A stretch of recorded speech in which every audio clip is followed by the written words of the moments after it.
मुझे एक डिप्लोमेट ने बोला कि मैं रात को 3 बजे रोज उठ जाता हूँ। मैंने कहा क्यों? कहता नींद खराब हो गई है कि आज वो ट्रम्प साहब क्या ट्वीट कर देंगे और आज हमारा ट्रुथ पे डालेंगे और हमारी टैक्स आज 200% 300% क्या लगा देंगे, कुछ पता नहीं है। तो अगर लग भी जाए तो मुझे लगता है ये ना एक स्टांस है नेगोशिएटिंग टेबल पे। मैं 200 बोलूंगा तो शायद 100 पे मान जाए, 100 बोलूंगा शायद 50। सब्जी मंडी वाला सिस्टम सब्जी ज्यादा। मंडी वाला हो रहा है। तो ये, if you want a kind way to look at, and if you are exploring logic, this can be the only logic ये कि मैं I will increase the stake so high that you will be forced to come halfway. That can, so that is one. On the other side, we may be looking at a G2 world. What happens if China and USA shake hands together? So and China no longer becomes an adversary, but they work together, for instance, on critical minerals, rare earths, technologies. But don't you think this looks far-flung? Very far-flung, but I'm just giving you hypothetical imaginations. Finally, a lot of people are saying that because US is behaving in the manner it is, we should now run to China. Please calm down. We need to fix that part first. China has to become less adversarial. And do you think China is a fool? Can't it see the kind of problems that India in? It will squeeze India. And we should not be jumping into China's arena. I don't think so. That's happening. As a ricochet. If there is a relationship of equality, that's good. But if China is going to continue to harass India on the borders, if it's going to continue to support Pakistani terror, if it is going to support Pakistani defense, and India expects that we should move to China, be warned, this will be very dangerous. But do you see this happening? A lot of people are suggesting it. So I don't know. I'm just afraid that in the short term ricochet, because Trump has done this, so let's run there. ये already trade तो बहुत ज्यादा हो ही रहा है दोनों मुल्कों में, कुछ रुका तो है नहीं, जैसा आपने खुद भी देखा है। अगर आप नंबर्स देखें नहीं, तो ये तो एक्सपोनेंशियल है। जैसे ये टूथपेस्ट और टेडी बेयर्स की ट्रेड की बात नहीं कर रहा हूँ मैं, क्रिटिकल ट्रेड की बात कर रहा हूँ। वहां अगर चाइना अंदर घुसने लगे, टेलीकॉम इक्विपमेंट हुआवे जैसे आने लगे, ये सब तो हम हुआवे एक समय आ ही गया था ऑलमोस्ट। पोर्ट्स उनको दे दें जैसे श्रीलंका ने दिया है या पनामा ने दिया था। तो इन चीजों के अंदर हमें सतर्क रहना है। बाकी तो टेडी बेयर से हमें फर्क नहीं पड़ता। सस्ता टेडी बेयर मिल गया, ले लो। अगर उनकी सस्ती वो गाड़ियां आ रही हैं, ले लो। बट जहां भी क्रिटिकल चीज, आपको एग्जांपल बताता हूं, और नॉन क्रिटिकल के अंदर भी डेंजर है चाइना का। जैसे जो टेडी बेयर में भी कुछ हो सकता है। चाइना ने जो क्रेन्स भेजी हैं अमेरिका को उनके पोर्ट्स के लिए, सारे पोर्ट्स नेवल एस्टेब्लिशमेंट्स के करीब रहते हैं। उन क्रेन्स, बड़ी बड़ी क्रेन्स होती हैं, उन क्रेन्स के अंदर they have found modems which are recording and spying. तो अगर जो देश टोटली स्ट्रेटेजिक अफेयर्स पे, स्पाइंग पे, कंट्रोल द वर्ल्ड पे उभरा है और शी जिनपिंग के अंडर एक्सेलरेट हुआ है, उस देश के साथ आप जाके क्या हाथ मिलाओगे? अगर मिलाओगे भी तो स्ट्रेटेजिक हाथ होना चाहिए। तो अब मैं आखिरी सवाल की तरफ पहुंच गया हूँ, आपका बहुत टाइम हमने ऑलरेडी ले लिया। अब आप हमें ये बताइए कि एक आम जनता के लिए क्या असर पड़ने वाला है टैरिफ्स का उनकी जेब पर?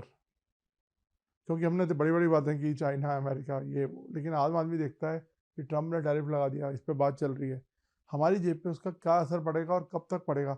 अभी तो लेकिन कल जो नंबर्स आए हैं कि 7.8 हमारे जीडीपी के क्वार्टर के, वो तो बहुत प्रोत्साहित करने वाले हैं। लेकिन मुझे ऐसा लगता है कि अभी शायद जो इम्पैक्ट है वो अभी आएगा आने वाले समय पे। तो ये सवाल को दो भागों में करना है। तो ट्रम्प के टैरिफ्स अमेरिका पे लागू हैं, हम पे नहीं। तो हमें कोई फर्क नहीं पड़ने वाला। मगर उन टैरिफ्स के कारण अगर बिजनेसेस पे इम्पैक्ट पड़ा तो नौकरियों पे खतरा हो सकता है, मार्केट्स पे खतरा हो सकता है, हमारे एक्सपोर्ट्स को खतरा हो सकता है। डायरेक्टली जो चीज मैं 100 रुपए की खरीद रहा हूँ, मेरे को अंतर नहीं पड़ेगा, जो मैं 100 की ही खरीदूं। जो अमेरिकन 100 रुपए में खरीद रहा है वो अब 150 देगा। तो टैरिफ्स का प्राइस इंपैक्ट अमेरिका पे पड़ेगा। अमेरिका के ऊपर अगले 3 या 4 महीनों के अंदर इन्फ्लेशन बढ़ेगा। इन्फ्लेशन हर डेमोक्रेसी के लीडरों का सबसे बड़ा दुश्मन है। वो पॉलिटिक्स कोई फाइट नहीं कर सकता और वो अमेरिका में आते इनएविटेबल है। दूसरी तरफ इन्फ्लेशन बढ़ रहा है और वो ट्रम्प फोर्स कर रहा है कि इंटरेस्ट रेट्स घट जाएं। इससे बड़ी डेंजरस चीज है ही नहीं। कैसे कि अगर पैसा सस्ता हो गया, ज्यादा पैसा आ गया मार्केट के अंदर, वो इन्फ्लेशन को और बढ़ाएगा। तो एक तरफ से आपने टैरिफ्स बढ़ाए, दूसरी तरफ से आपने ईज ऑफ मॉनिटरी ईजिंग कर दी, तो more money in the system. तो जो 100 रुपए की चीज थी, जो 150 रुपए में आप भारत से आज खरीद रहे हो, वो 200 की होने में भी कोई समय नहीं लगेगा, क्योंकि same amount of money is pursuing, more money is pursuing the same goods. So वहां पे इंपैक्ट होगा। यहाँ पे हमें अपने रोजगार, अपने एसएमई सेक्टर, अपने फार्मर्स, अपने टेक्सटाइल्स, अपने जेम्स एंड ज्वेलरी के स्मॉल एंटरप्रेन्योर्स की तरफ ध्यान देना है। हमारे डे टू डे खरीदारी में इस पे फर्क नहीं पड़ने वाला। आखिरी एक पॉइंट और बताना चाहता हूं मैं। कल ये जो टैरिफ्स जो लगाए हैं ट्रंप जी ने, प्रेसिडेंट ट्रंप ने, उनको अधिकार नहीं है वो लगाने का। उनका यूएसए का सिस्टम उनको ये पावर नहीं देता है, उन्होंने लगा दिया है। वो केस अब कोर्ट में गया है और कोर्ट ने रूल किया है कि आप ये नहीं कर सकते, जिसके विरोध में द गवर्नमेंट ने कहा है कि हम, अगर ये नहीं होगा तो हमारी फॉरेन पॉलिसी पे इम्पैक्ट पड़ेगा, अगर ये नहीं होगा तो हमारे इंटरनेशनल रिलेशंस पे फर्क पड़ेगा। तो वो ये केस कैसे चलता है आगे, ये हमें देखना है। इसको कहते हैं डिविजन्स ऑफ पावर। तो प्रेसिडेंट के पास एक प्रकार का पावर है, उनके कांग्रेस के पास दूसरे प्रकार का। ये पावर जो उन्होंने दूसरी तरफ से लेके लागू किया है, इसकी लीगल बेस नहीं है। सवाल अब ये है कि जो अमेरिका के डेमोक्रेटिक इंस्टीट्यूशंस हैं, जुडिशरी इन दिस केस, जो उनके डेमोक्रेटिक इंस्टीट्यूशंस हैं, क्या वो रूल ऑफ लॉ का अमन करेंगे, या जैसे इंटरनेशनल रूल्स बेस्ड ऑर्डर को तोड़ा गया है, उनकी अंदरूनी डेमोक्रेसी पे भी इसका प्रहार होगा, ये देखना। मैं एक जाते जाते बस एक छोटा सा आपसे एक आर्ग्यूमेंट एक डिप्लोमेट ने किया था, जब उनसे वो ऑफ रिकॉर्ड बात कर रहे थे।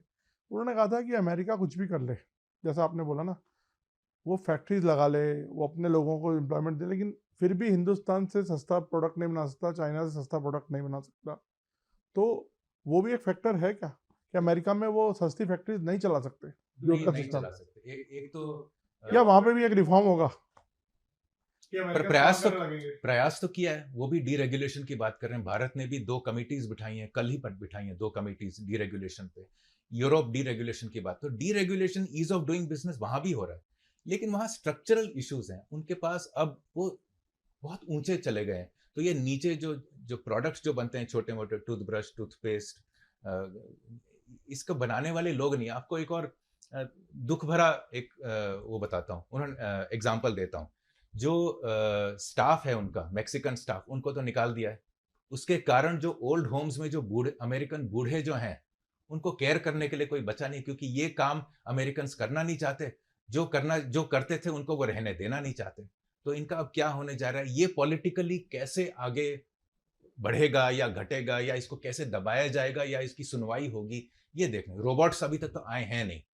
तो ये जो पूरे नर्सिंग स्टाफ, उनका ओल्ड होम्स का स्टाफ, अगर वहां से उनको आप निकाल रहे हो फॉर राइट और फॉर रॉन्ग, इलीगल है तो निकाल दो वगैरह, लेकिन ये काम कौन करेगा? तो ये भी एक उनको अमेरिका पे समस्या है।